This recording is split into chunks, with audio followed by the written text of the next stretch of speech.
Ja veľmi vynášam do popredia teraz séra, pretože idú hlbšie do pokožky. Máme nejaké? Toto sú, áno, môžem ukázať? Ja som priniesla niečo, napríklad toto je sérum, teraz máme s kyselinou hyaluronovou, ktorá vyplňa, robí takú ako keby sieť pod tou pleťou, vyplňajú, hydratuje ju a tá pokožka vyzerá tak na dýchanie, takže sérum.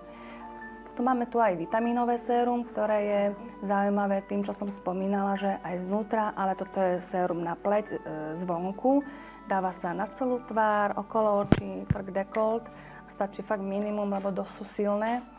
A naozaj vidí tá zákaznička efekt. Je mojou takou odmenou, keď mi povie, že funguje to, super to je. V tom sére sú také mikrokapsulky, ktoré v tých mikrokapsuliach sú uzavreté účinné látky. Čiže už nie len krém, ale už aj celé, už keď vlastne máme sérum. problém. Keď je máme problém. Napríklad chcem niečo rýchlejšie urobiť, alebo ošetriť tú pleť po zime, po lete, slnko zničilo mi tú pleť. Alebo keď chcem niečo urobiť, že zákaznička mi povie, okolo očí mám nejaký väčší problém, tak jej nasadím plus ku krému sérum. Áno.